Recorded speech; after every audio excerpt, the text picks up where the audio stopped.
Well, hello, my name is Koen van Noort. I'll be presenting our Time Warner Incorporated and ORC patents case to you. Let's start with an introduction. Well, Time Warner Incorporated and the ORC patents is a case regarding infringement of ORC's patents for the technology of compact disc. ORC has licensed its patent to Sony and Philips Corporation. In June 1990, ORC filed a patent infringement complaint against WEA Manufacturing, a Time Warner subsidiary. In 1991, ORC decided to sue Time Warner. However, the patent will expire in July 1992. Well, a problem analysis of the described case will be given, answering intriguing questions by well-supported answers in order to solve the case. The wrong decision that should be reversed. In the process described in the case, John Adamson made a lot of decisions which led to the current situation and outcome of the case. However, if John Adamson could rewind one decision which would have had the largest positive impact on the eventual outcome, it would be a decision that was made quite early in the process. John Adamson had hired John Orange, a patent agent, to research the actual protection of Russell's current patents. Orange concluded that the new CD players and discs might infringe Russell's patents. At this moment in time, Russell mentioned the fact that Adamson had denied this possibility in the past, arguing with the fact that there are no patents on consumer electronic technology like CD players. If one decision of Adamson could be reversed, it would be this decision. Edison should have listened to Russell's remark during the first meeting in the Salt Lake City lab and undertaken action to avoid a possible issue which eventually arises here. The action that should have been taken is having a future vision and licensing the technology of Russell. The outcome would have been that there was no infringement possible of the patents of Russell, as these were fully licensed and thereby protected. The revising of this decision made by John Adamson could make a great difference, as there would be no further questioning of the intellectual property rights by the industrial firms in the future, as actual existing patent rights were already owned by Russell. Manufacturers' legal rights to refuse a license from ORC. Novelty is one of the requirements for a patent to be valid. Even if inventions or products subject to a patent are novel, it should also prove a considerable amount of development over the existing technology, or so-called prior art. Even though the manufacturers initially declined ORC's licensing offers, Sony and Philips settled an agreement with the company later on.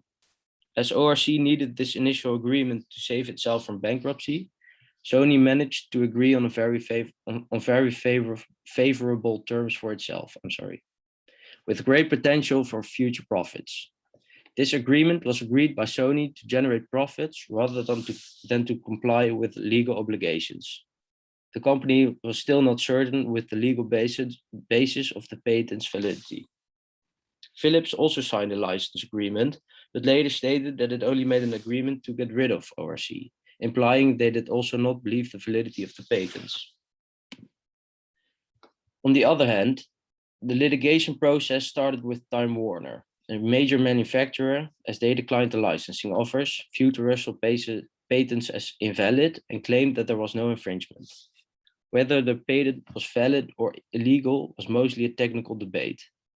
The prior arts that had the same technical functions as the Russell CD products were put forth by Time Warner. According to the book by Bagley, if a statutory bar is created by publication or sale of the invention prior to the filing of the patent application, the patent becomes invalid. This was Time Warner's main defense. Within the scope of these claims, Time Warner had legal rights to decline any licensing offer from ORC, as the patent would be invalid. If the claims of Time Warner are to be recognized by the court, the initial refusal of Philips and Sony would also gain a stronger legal basis. Furthermore, as the patents of Russell provided weaker protection in Europe, the refusal of Philips as a Dutch company is more in accordance with the law. whether ORC should settle. Despite the fact that Adamson's research showed that ORC should not be concerned about American prejudice against Canadian companies, he should have given more thought to the advice of his litigating attorney, Goodwin. It turned out that the corporate litigation was indeed very expensive in the United States and very demanding of management time. Prior to the actual trial, preliminary motions and reviews of the business records had already cost the company $750,000 US. With still 2.5 weeks of trial to go, ORC was already over its budget of $1.5 million US. The current state of affairs does not bode well due to the contrast between sizes of legal teams and its subsequent intimidation, and Time Warner's credible defense that is expected to cause great confusion with the jury. If the jury still decides in Adamson's favor, ORC will receive a court reward of $27 million US on top of prejudgment interest and damages. However, if the jury decides that Time Warner did not infringe Russell's patents, ORC's entire licensing agreement could collapse, including payments from Sony. In hindsight, choosing trial with the jury has been a bad decision, since it turned out before that the patents were legitimate. If the court case is continued now, ORC may go bankrupt and lose everything.